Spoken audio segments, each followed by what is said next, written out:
entrepreneurs who have had massive, massive blows to their startups. I mean, soul-crushing blows. And shit, man, something just rose up in my gut, reminding me of some of my massive blows that I've taken as a founder entrepreneur. Man, I've been crushed. I have had my soul crushed, guys. I've been destroyed.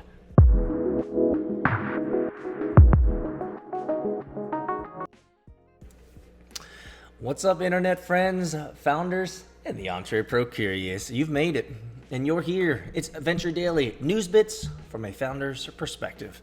Absolutely, guys. Smash the like button if you're here and watching on the boob tubes. But if you're on the commute, if you're listening to us on iTunes or Spotify or Google Play, I'm just glad that I can be part of your morning. Guys, it is great to be here. You know, I woke up this morning, guys. And I was really excited. You know, just sometimes there's just something about the energy of the day, right? And I woke up this morning super excited to do this show, to talk to you guys this morning. And I'll tell you the reason why. Real quick. The reason is because yesterday I had a fantastic meeting with a VC. And you guys have heard my other stories of not so great meetings with VCs and how that can go sometimes. Certainly there's sometimes when it comes to venture capitalists, there's some ego involved because they're in a position of giving out money. And it could be stereotypical, but I'll tell you, I've met my fair share of egotistical VCs who think that they're the be-all and end-all because, you know, they're on the top of the ivory tower, and all of us entrepreneurs and founders are groveling for their money. I think it can get to your head, but I had a wonderful, life-giving conversation yesterday with a VC downtown in Atlanta, and it's one of those meetings where it just leaves you with this residue. I know it's probably not a great metaphor, but it just leaves this like afterglow, this aftertaste that just had me sitting down yesterday afternoon and thinking a lot about just his willingness to help, his ability to ask great questions, piercing questions, challenging questions, but wasn't offensive in doing so. And these are the types of conversations that I really appreciate. And we're going to be talking a little bit more about that at the end during the final word for founders and community. I'm going to be talking a little bit more about the nuances of this meeting because, you know, I want to let you guys in on the inside. But in today's two news bits, news that you guys can use from a founder's perspective, the first makes a lot of sense, and I chose this for today, is you should grow a network. Absolutely. You out there, whether you're a founder, the Entrepreneur Curious, or you're just a regular corporate employee, or any type of employee, period, you should grow a network, even when you think you don't have to. And the reason, I'll give you the TLDR. Now, I haven't even read this article yet. You guys know how I do. I like to skim it, and then I like to just go through it and give you my perspective. But I will tell you that I'm sure at some level this article is going to talk to us about the value of needing help and the value of the fact that you can't do things alone. You guys have heard me say that you always don't go the road alone. Don't go the road alone. So the first article that I want to go over is you should grow a network even when you don't think you need to. And the second article is 6 ways to increase your resiliency, which is really funny because last night I was talking with my daughter she was talking about how important it is to be strong. And I told her, I said, being strong is great. Being tough is great. However, being resilient, and that was our smart word for over the dinner table yesterday, that being resilient is actually far more valuable in many ways. And so we have an article today talking about how to become more resilient. I don't know if it's actually legitimate, but we'll see, guys. We'll see. I love being a part of your day, guys. Welcome to your Wednesday. It's hump day after all, and we're halfway through the week, which means you're almost there. Let's do it, guys. It's Venture Daily.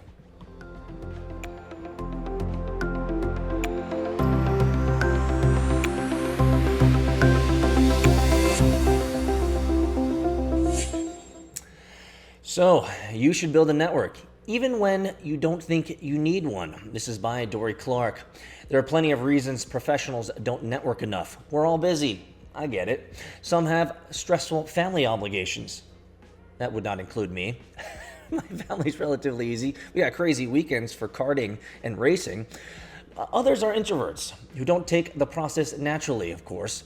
You can find time-efficient ways to connect with others and learn new techniques that will make you more comfortable if there's sufficient will. And that's probably the key here, guys. If there's sufficient will to change. But in my work coaching high-level executives, which is what I do too, I've come to realize that many of the professionals who have the hardest time building a network are those who view themselves as lone wolves, who have succeeded on their own merits and don't rely on others. Intellectually, they recognize the benefits of networking, as they should. But they've achieved their current status and their current strength of solo or near solo efforts, and adjusting their mindset and behaviors can be challenging. If you've avoided networking in the past because of the lone wolf tendencies, here are 4 strategies for you that you can use to reframe the process and turn it into something you actually enjoy doing. Now, I actually already really like this article, and the reason is because I've always considered myself to be a solopreneur, a lone wolf, someone who can grind it out. Actually, I had a conversation with another VC yesterday on the phone. I'll just tell you his name, Ash Rust. He's a great guy. He invested in my companies before. And so, I call these my VCs because I love getting advice. I love just catching up with them. I love talking with them. And at the end of the day, I guess I could say it at some level, I've humbled myself to realize throughout many of the different projects that I've embarked on that I can't go the road alone. I need people that are far more intelligent, far more experienced, and far more down the road in the path than I am. And so having these types of conversations, reaching out, getting over your ego. I know, you might have succeeded so well being a solopreneur or a solo artist, but I'm telling you, building a network and having that humility and asking questions, it's a great way to learn. It's a great way to learn, guys. So let's get back into this. Understand what networking is and isn't. That's number 1, guys. Many of the, quote, lone wolf clients are highly intelligent and pride themselves on their ability to observe and stand outside the social conventions. Yet they've let themselves fall into a trap of creating a straw man around the concept of networking, disdaining the process because they equate it with slimy, classless transactions. As Harvard Business School professor Francesco Gino has shown, many professionals find that kind of networking feels dirty, and rightly so. But that's only one highly caricatured variety of networking. When we reframe the activity as a way of making interesting friends for the long term, a goal most intelligent lone wolves would prize, it becomes far more appealing. Identify people you truly respect. In addition to qualms about the process of networking, many lone wolves, whether they admit this openly or not, have concerns about the people involved. They may have attended networking events in the past, filled with low-level aspirants eager to swap business cards, and assume that's the kind of person who networks while failing to recognize the cattle call. Cocktail party mixers are only one variety of networking, and in my opinion, a relatively ineffective one, to be honest.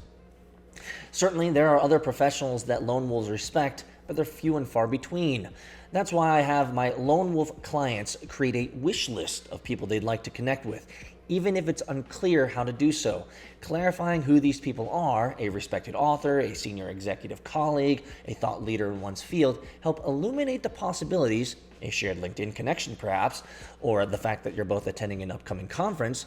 But more importantly, it helps demonstrate to the lone wolves that there's more reason, and there's a good reason, to be excited about networking, because the payoff is meeting interesting people, not fending off the grasping hordes. 100%, guys. 100%.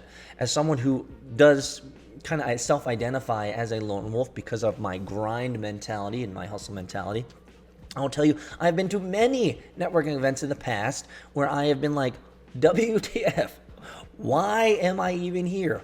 What is this garbled mess of meat skins trying to learn about each other? And in many ways I've often found it to be true, just like this article says, is that they're just kind of slimy. It just doesn't seem right. However, the value of networking, and I love this idea. Write this down or think about this, guys.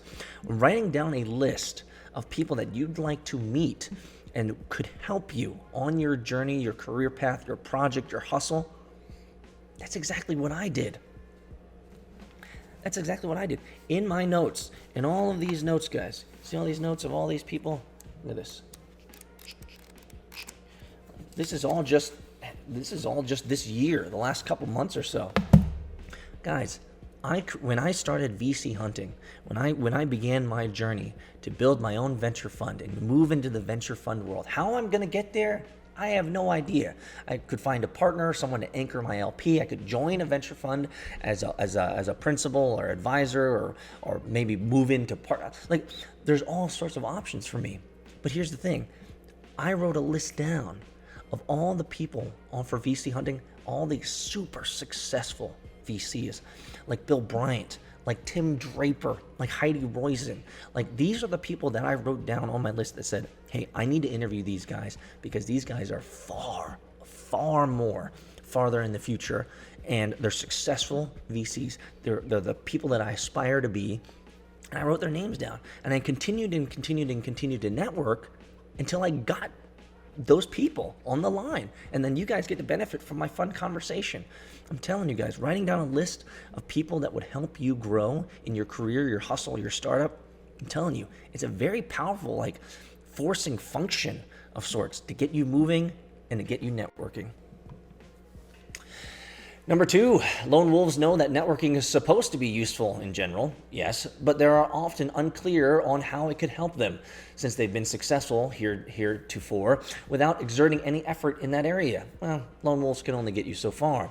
But at a certain point, this lack of attention begins to hinder their professional progress. I advise my clients to take a short self-assessment to gauge the strength of the network and to see where they may need to focus their efforts. For instance, one of my clients had built an impressive credentials, but wasn't able to become a member of an elite professional group because she needed peer recommendations to join, and she didn't know anyone in the group.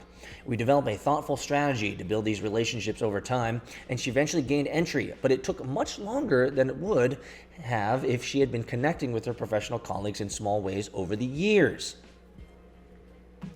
It's one of those kind of investment things. Like, one of the things that I'm really excited about, and I'm glad that you guys are listening to this, one of the things that I'm really excited about is the fact that let's just say, how many people I've interviewed? Less than 30? Let's just say 30. It's close to 30 now. It's probably actually over 30. But 30 venture capitalists, 30 successful venture capitalists I have interviewed in the last 4 months. It's like a master class in learning. And is this investment of time in interviewing and spending 8 hours per interview going through the entire distillation machine of putting the content together, editing it, post-production, sound, rendering. Like, it takes me 8 hours to get an interview out, blogging the post, creating all these different types of clips, right? You say, well, Peter, you're interviewing these people for a half hour, and then you're spending 8 hours rendering all this stuff. That's going to pay dividends. And I'll be honest with you guys. I've had people, VCs, talk to me and say, wow, it is clear, Peter, that you're really working hard at doing this. Like, I mean, that right there, guys, that right there makes me feel so good, because people are recognizing the amount of hard work and effort that I'm putting into networking and putting into the show and providing value and providing syndication to the world, right? They're not going to pick up the phone tomorrow and call me and be like, hey, Peter, help me out. Or, hey, Peter, I need your consulting. Or hey, Peter, I want to hire you. No, it's not going to happen. Or, hey, Peter, I want to give you money. It's not going to happen like that. But what I'm doing is investing in these relationships for the long run. And the more that I bump up against them in the future, we'll have context not only for conversation, but we'll also have opportunities to expand our relationship in maybe fruitful ways where both of us can win. It's an investment for the long term, guys. Network. Identify, number 3, your vehicle for networking. If you live in a large city, the opportunities may be obvious, hosting networking dinners or simply inviting colleagues to coffee when they come through town. But if you're based in an out-of-the-way location, there are strategies you can use to meeting interesting people you've identified above. One of my executive coaching clients, to his great surprise, landed an interview video with a Nobel Prize winner who agreed to be interviewed for a publication my client wrote for. But even if you don't write for a media outlet or industry publication, you can still connect with prominent and fascinating people by interviewing them for your own blog or podcast. Oh my gosh. I mean, I feel like we got it, guys. We got it. I'm interviewing successful people for my blog or podcast. Yes, that's exactly what I'm doing, guys. This Harvard business lady, she knows what's up. Or if you share a commonality like being part of an alumni group or professional association, you can sometimes simply suggest a getting to know you call as colleagues. You might also identify 1 or 2 key conferences per year and concentrate your networking meetings aggressively during that period. Many smart, successful lone wolves pride themselves on their self-sufficiency and lack of network at the same time as they long for one. By applying these strategies, which remind them why building connections is desirable and shows them how to do so in a way that doesn't feel phony, even the most committed soloist can start to build a meaningful network. 100%. I completely agree. Let's recap, guys. Write down a list. Write down a list of people that are far more advanced and farther down the path than you are in your career, project, side hustle, or startup. Write them down. Understand who they are. Start networking. Start engaging with people. Asking questions. Yeah. You might be awesome. You might be a solo artist, a solopreneur, or lone wolf. That's cool. I'm like that. But I'll tell you a story. In a couple startups ago, the 9-year startup that it took me 9 years to get acquired, at the closer to the 8th or 9th year of that, I know I became more of a lone wolf. I had my shit together. I knew how I was at a sustainable pace. I was making great money. We're scaling the startup. We had 19 employees. Like, this was a good time. And it was easier than it was, obviously, during the early formulative years. But I tell you, one of the things that happened is I became insular. I became focused too much on the company, and I didn't focus as much on networking and reaching out in sales and marketing. Now, a lot of this was due to the fact that as you scale a company, you can't do as much as you used to do in terms of the fun stuff. You have to do more administrivia, yes. But a lot of it was like, it was ego. It was pride. It was me saying, hey, I know how this business works. I can keep this going. I can keep this going for as long as I need. I don't need to sell anymore. I don't need to grind as hard anymore. And I think in many ways it was a blessing that I got acquired, because if I had kept that attitude going, I probably would have tanked my company. That's one way to think about it. So as you guys think about this article and you're listening to me from a founder's perspective, giving you some ideas around this article, think about how important networking is and how if you're not doing it now, you probably should be, because it's an investment for the future. Let me know your comments below, and let's move in to this next article, guys. Here we go. 6 ways to become more resilient immediately, says Gwen Moran, the article's author. Emotional body blows often come without warning. You've made a big mistake. You've got fired. You got bad news from a medical test. Whatever the news is, you're stunned and feeling disoriented and overwhelmed. Even when you're reading or reeling, you can often need to make key decisions or act. But finding the clarity and will to move forward in the face of adversity isn't easy. Resilience is fundamentally about the outcomes that we achieve in situations like that. It's a process of keeping ourselves from spinning out towards dysfunction as opposed to spinning towards things that are going to help us move forward, says Linda Hoops, president of the consulting firm Resilience Alliance and co-author of Managing Change with Personal Resilience. There are some things that you can do in the moment to help you spin in the right direction, she says. Let's talk about this for a second. I believe that resilience is the number one, maybe not number one, but one of the most important factors in your ability to succeed as an entrepreneur or founder, period. Resilience, how I define resilience to my 8-year-old daughter, is very simple. I explained it to her over dinner last night. How I explained resilience to my daughter is I said, resilience is the ability to be knocked down and get back up. That's it. Can you be knocked down? And can you get back up without going insane? I have met entrepreneurs who have had massive, massive blows to their startups. I mean, soul-crushing blows. And shit, man, something just rose up in my gut, reminding me of some of my massive blows that I've taken as a founder, entrepreneur. Man, I've been crushed. I have had my soul crushed, guys. I've been destroyed. Yes, I've been destroyed before. And resilience is how you get through it. Can you allow it to not drive you insane? Can you get out of the trap of the victimhood of, oh, woe was me, this happened to me, they did this to me, they destroyed me? And can you come back stronger? That's what resilience is all about. The goal is to give yourself a way to find calm and clarity you need to make the best decisions in the situation. So when you're faced with a challenge and need to marshal instant resilience, try these tactics. Number 1, get to a calmer state. When you're absorbing shocking news, your body is going into hyperdrive, Hoop says. Stress hormones are being released, and your breath may become shallow. You may feel like your thoughts are racing. So the first step is to take and try to calm those reactions so you can think more clearly. Breathing is one of the most important ways. Inhale and exhale deeply and deliberately. Then focus on something around you that makes you present at the moment. Ask yourself, what is one thing I see around me? What color is in front of me? What sounds can I hear? Creating a focal point to help quiet your mind so that you can think about your next steps, she says. I'll tell you, when I have been exploded, that's not really the right way. When I have been beat down, when I have had a terrible conversation or received an answer that I did not expect, or received a terrible news, or something that just completely wrecks you for the day, you know what I do? Some of you guys already know what I do. I go to the sauna. I go to the sauna, guys. I just get up and I'm like, pretty much, F this, I'm out. Let's just go to the sauna. And the sauna for me is an opportunity for me to just think and consider.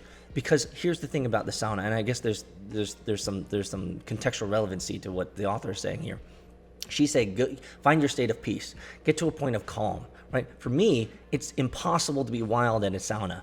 You're sweating, you're dying from the heat, you're naked, you're in a relatively public, private area with other namjas, other dudes, right? You can't be crazy. You have to just sit there and eat it. And that for me, when I go to the sauna, that's it.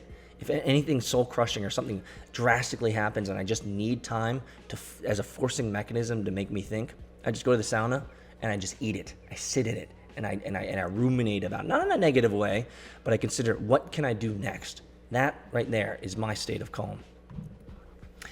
Identify your feeling. If you can name it, you can deal with it. Ann Grady, founder of the Resilience and Performance Consultancy Ann Grady Group, advises clients to identify how they're feeling. When you start assigning physical sensations to it, you take the power away. This is actually a great advice, by the way. Now you're just observing, she says. When you shift your focus to an observer of your feelings, you may have an easier time dealing with the discomfort of the situation. The degree of separation may help you gather your thoughts too. This is a perfect example. And I use this with adults, with executives, with leaders, with teams that are going through dysfunction. I do it with my kids. Whenever there's an issue, where there's a disagreement or something that happens where emotions rise up, I tell let's just use my kids for an example. I ask them, I say, what are you feeling right now? Oh, I feel it's unfair. Oh, he took my doll. Oh, he took my race car. Oh, he's not sharing. Okay, what do you feel? What's the feeling? I feel like it's not fair. Why do you feel like it's not fair? I feel, because X, Y, and Z. Simply having the kids, or simply having management, leadership, call out the emotions they're feeling, just like they said, you become an observer. You become disconnected to the feeling. And you guys all know that we make our best decisions when we're highly emotional, right? Not. Exactly. And so the point is to distance yourself from the emotions, because emotional decision-making is the worst type of decision-making. So whenever you're emotional, step back, call out the feeling and say, hey, why am I feeling this? What's happening here? And when you become an observer, you can take control of your mental state. So here's one thing, humor. You could do that. A few laughs, well, could give you the relief that you need to bounce back. Humor is a huge resilience-building strategy, she says. She'll tune into the next tune into a Netflix for a comedy show or watch a bit of Comedy Central. Gratitude practices are another way to feel better in the moment, she says. Listening to soothing music or getting calming videos can help you find an immediate moment of relaxation. This particular tip, I would say, is not that helpful. I don't find humor in anything that gets, if you get punched in the face. I generally don't find that to be humorous, guys. I don't know about you guys, but nope. Last but not least, get a reality check. It's a common reaction to catastrophize when bad news hits, says Paula Davis-Lack, founder of Stress and Resilience Institute, a resilience training firm. Avoid slipping into worst-case scenario thinking, she advises. Find a trusted friend or mentor to gain perspective, or write down your worst-case visions and think about the reasons they're unlikely. In other words, reframe the situation and identify control points. Your writing and thinking exercise could also include the areas in which you have control or influence, David Lack says. A simple resilience shortcut she teaches people is to assess the action steps you can immediately take to move forward. That's what I do when I'm in the sauna. I just think about, hey, what needs to be done next? There's no need to get emotional about the woulda, coulda, shoulda. It's not fair. What must I do next to move forward? It focuses you really quickly on where to put your time and energy, she says. Once you start to realize that you can control things and you can begin to make a plan, she adds, then you start to feel like you have the next step. Your thinking, emotions, behaviors, reactions, and decisions become better, and you feel less stuck. But make sure not to isolate too much. When tough times hit, it may become easier to withdraw and isolate yourself, maybe like me in the sauna. That's usually not the best course of action, Davis-Lack says, so don't listen to me, guys. Don't take my advice. Don't go to the sauna and sit by yourself. Go find some friends, I guess. We all respond differently. Do call out to friends if you need help, for sure, but don't put yourself in a place where you're only in your mind too much. I guess for me, I'm okay being in my mind a lot, so I'm okay with it, but maybe you might not be the type of individual that's good at being in your mind all day. Because we don't want to look vulnerable, we stop ourselves from actually reaching out to people who could potentially help us, she says. Finding a way to do something kind for others is a good way to get yourself centered again, Gracie adds. Acts of kindness are the single biggest thing you can do to increase your well-being in the moment. So when everything is going to hell in a handbasket, do something really nice for somebody else, she says. Once you've got yourself ready to deal with the situation at hand, you can work on cultivating more long-term resilience habits. Absolutely. I will tell you guys that one of the things that I have done when I'm feeling down and depressed is I reach out to people. And what's nice for me, at least, is whenever I reach out for people, I naturally want to help. And so whenever I reach out to someone, I naturally want to ask them questions. How can I help? How can I encourage? What's going on with them? Is there anything that I can help them think through? Right? This moves me to a servant's attitude and helping attitude that gets me out of my own mind. Now, again, I naturally gravitate towards helping. I mean, listen to me. I'm on YouTube, guys, giving out, reading articles, giving out founder perspectives, and ain't nobody getting paid here. This is just what I'll enjoy doing. So for me, it might be a little bit easier based on my personality to get over depression or to get over issues that punch you, when things punch you in the face. And maybe it's also because maybe I'm resilient and I've had so many scares in life and I've been destroyed so many times. My ego has been shattered so many times. Maybe that's why. So I can't. It's maybe a combination of experience and personality, but reaching out to people, connecting with other people gets you out of your own mind. Find ways to become resilient. Be proactive, just like we talked about with the networking. And that right there, guys, are our two articles for today from a founder's perspective. Did you know that there's even more value than just audio or video? Follow us on Twitter, Instagram, TikTok at VC Hunting, and make sure to sign up for the VC Hunting newsletter, where you'll be able to get weekly news on venture capital, startups, founder stories, and the occasional wisdom extracted from Peter's brain. Go to vchunting.com to sign up. And now back to the episode.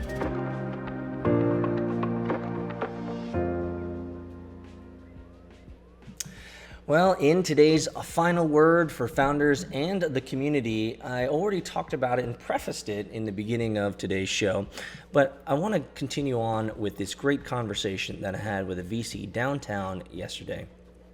You see, I hope that I'm being a good model. I hope that I'm being a good example in actually doing the so many things that are required of a founder or a startup entrepreneur or someone who's building something new. You see, I want to become a venture capitalist. I think that's just one of the grandest ideas, having been on the founder side for 15 plus years and asking for money and building and killing myself to create dreams of my own. I want to move to the venture capital side, and I want to help more at scale. Here's the problem. Well, it's not a problem, but here's the thing. The thing is I don't know a whole lot about the other side of the table. Yeah, I understand just enough to be effective, and I probably think I know more than I actually do, because I've been on the asking side for so long, but I haven't been on the giving side. I've done a couple of angel investments here and there. Most of them haven't worked out. A couple of them, one of them has actually made a return. One I'm hoping is going to make a return for me relatively soon. But you never know. Here's the point. I don't know what I don't know. And I hope I'm living in being a good model for you guys, showing you that I'm taking time out. Yeah, do I need to go network? Do I need to go drive downtown and sit in traffic? Do I need to spend time going to meetups and networking events and conferences? No, I don't. I don't need to do any of this. But here's the thing. If I want to be a venture capitalist, if I want to learn about this new industry, I have to go and be assertive. I have to go and network. I have to go and reach out to people and learn from other people. Now, I think I'm doing a pretty good job. I'm sliding into those DMs. I'm getting the interviews for VC hunting. I'm meeting people in person. I'm flying out to different locations to meet with people because I'm serious about this. I'm daggone serious about this goal, and I'm going to achieve it. And so this whole idea of networking, guys, this whole idea of connecting with people that you haven't met before is absolutely critical for your steps up, your ladder up to leveling up and to becoming who you want to be. Now, I was lucky yesterday. What a great conversation I had. I'm just gonna call it out right here on the boob tubes and just make it real.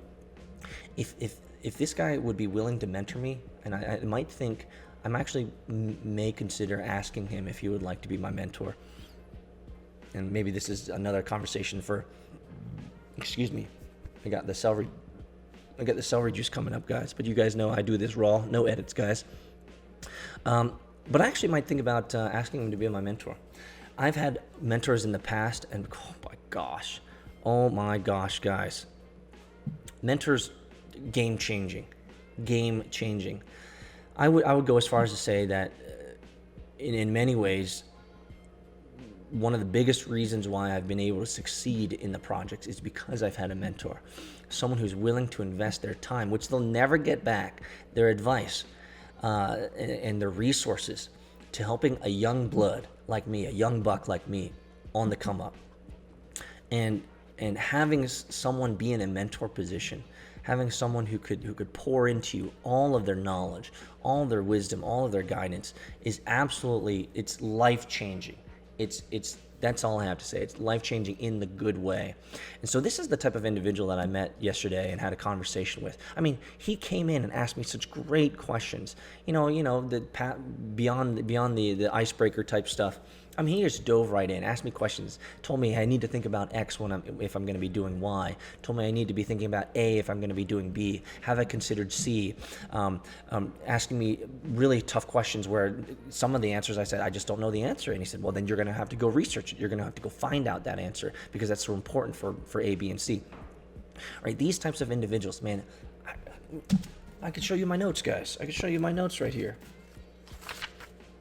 These are my notes right here. And right here, all of this stuff, all of those are the notes that I wrote down from my meeting with him, my chicken scratch of all these golden nuggets of things that I need to do. And he gave me a laundry list. You see, these are the types of conversations that I love the most because they're edifying, they help me level up, they help me get to the next level, and I'm telling you, man, they get you excited for the day, they get you excited for the challenge of work.